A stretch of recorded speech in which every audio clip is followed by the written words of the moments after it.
Been over 2 weeks without a license. Going a little crazy now.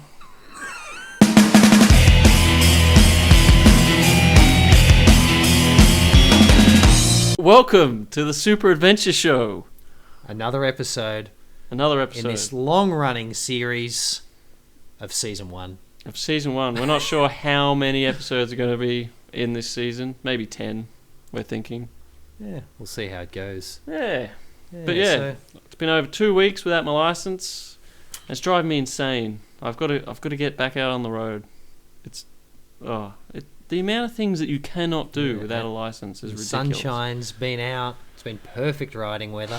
Last weekend, I just saw all these posts on Facebook with just people going for rides, having a wonderful time, and I'm just sitting at home just stewing. It's like, fuck this. Anyway. I see tons of push bikes out on the road today too. First Tuesday in daylight savings, and lots of mountain bikers heading off to Listerford Lake Park for the Tuesday night rides. I've got to get out there too. Yeah, you got to get back on your bike and start getting fit again after your injury. Yeah, that's right. Are we talking about your injury? Oh, well, it's not a serious injury. No. It was just a pulled muscle. The wrong type of pulled muscle. There's good types and there's not so good types. And anyway, it's just about fully recovered, so I've just got to build my fitness back up again. Anyway, huzzah! What are we talking about today? Well, today, due to popular demand, motorcycles and licenses is today's topic. Yeah, people are getting upset. Oh, you're a motorbike show. Well, we're not really a motorbike show. We didn't intend this to be a motorbike show. No, this is just a show where we talk about shit. Yeah, we've got our motorbike channels, each of us. And you're uploading this on your motorbike channel. Yeah, I am. But we're going to rectify that soon. Yeah, that won't be a long term. No, we're thinking about opening a special, specific channel just for this, depending on what happens. So, but in that, we just need to get the ball rolling first. In that light, we're here to talk about motorcycles because all of you bitched and moaned, and we're going to talk about the H2. What was it? The Kawasaki H2. The Kawasaki H2. I'm pretty sure there's another letter in there. Would you want to talk about the learners first before we talk about that? No, we'll start off with that. We'll start off with this because this can lead into it. Okay. So the Kawasaki Ninja H2. The Kawasaki Ninja H2. Just been shown at the Intermot bike show. Motorcycle show. Whatever it is. Looks good. It's too far away from us. Now, I'm not a person who gets overly excited about sport bikes, and this is no exception. Like, it's supercharged, yes, but 300 horsepower. 300 horsepower, yes, but I'm not overly excited, and I'll tell you why. It's because it will be a terrible waste in this country. Yeah, and it'll be I can't disagree with that. It'll be a terrible waste in Australia. Particularly. Yep. Definitely. You're just going to cruise around in first gear. I hope no one knocks you over. You're not going to take that bike to the racetrack, right? Unless you're here's the thing. Multi-millionaire just happy to burn money. With what we've seen so far, the track bike has just been sort of announced, and the track bike has a lot of little chicken wings on it. And, things to break off. Expensive things to break off. This is going to be like a rich man's toy for the weekend if it's going to the track. When they come and release a road-going version, supercharged 300 horsepower on Australian roads. It's not going to happen anyway. They won't release it at 300 horsepower, supercharged for public consumption. Won't happen. I guess not, no. You know what? I think they will release it because there are people that do want to have, I've got the biggest sport bike.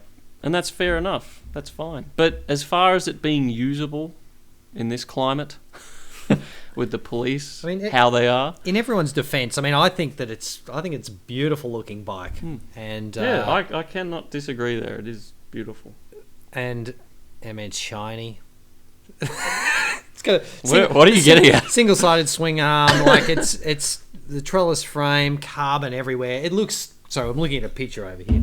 it looks fantastic, and I think when I was in my 20s, I would have gone, oh shit! I wish I could have one. I would have been drooling over it. Yeah. But I think in my older age, and I'm not sure why.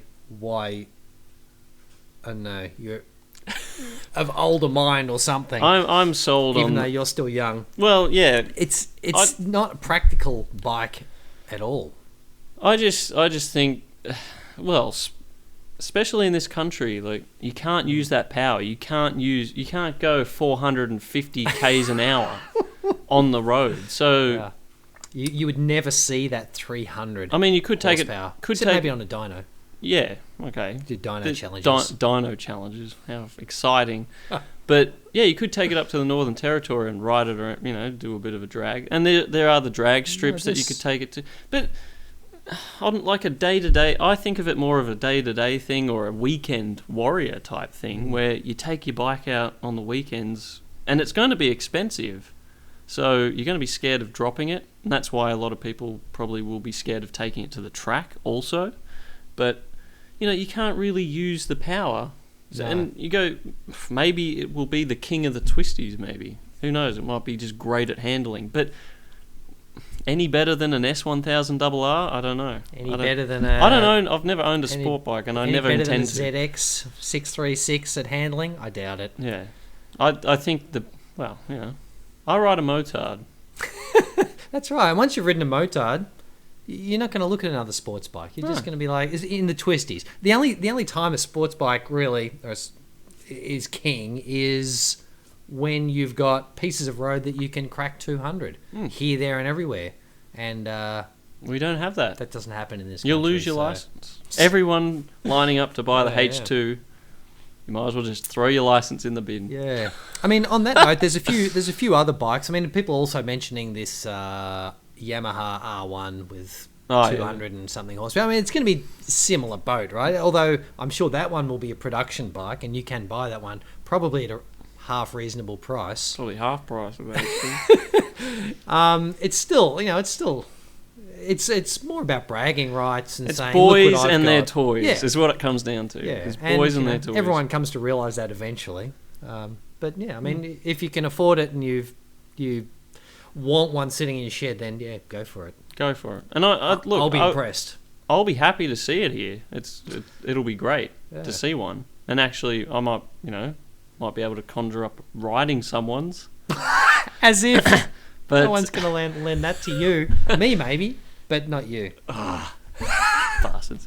But yeah, no, it's just going to be one of those things where it's just going to be wasted potential, unfortunately. Yeah. But in saying that, if you are willing to take it to the track, go for it. Yeah. I mean, slightly more. I mean, hating to sound like I'm turning into a KTM fanboy. So slightly more fun than that would be. This is the 1290 Super Duke. A friend of mine just told me that he's just bought one. I was like, oh, holy, yeah. I mean that thing's going to be a monster into twisties and torque up the wazoo. You don't have to wait for a supercharger to wind. Well, actually, you don't have to wait for superchargers to wind up. They brought that out as just a touring version, have they? Not the R. What's that? The Super Duke? Yeah, the Super. Oh, sorry. Oh, yeah, I was talking about the Super Duke, but with the. I was thinking about the new Adventure. Yeah, the 1290 Adventure, which is basically the same motor. See, I think KTM's doing some clever stuff this day. They're covering all markets. They're using only a couple of engines and they're tuning them for those specific bikes. So the 1190 and my 1190 Adventure and the RC8, same motor, tuned differently, a few different bits and pieces in them, but same bulk. And the 1290 Super Duke, and now there's what you were just thinking I was talking about, the 1290 Adventure, in another world, not the R. Yeah, and I mean that's going to be an amazing touring bike, which is a practical bike. You can load a heap of crap on the back and ride around the country. That's you can't usable. do that on a H2. It's usable. Yeah. Well, you might be able to. But as long as you're happy to live out of a backpack. Anyway, that'll do for this episode. So thanks for watching. If you're enjoying the show, make sure you share it around with your friends and on your Facebook. Comment, subscribe. Nah, it's funny. Last time I said, "Oh, we shouldn't beg for subscriptions," but actually, if you want to grow the channel, you've got to get the name out. Grow your channel. No. Oh yeah, grow. Well, okay. Stay tuned. We may migrate this show over to its own channel, depending. We're going to do the 10 episodes and then maybe migrate. So okay. Who knows? We're way over time. But let's cut it. Okay. Yeah. If you like it, share it around. Comment. Okay. Oh, what's their question for this week? Quickly. What question? We've got to give them a question so they can comment. The question of the week. What is it? We're going to come up with a question? Oh, okay. 300 horsepower on a motorcycle.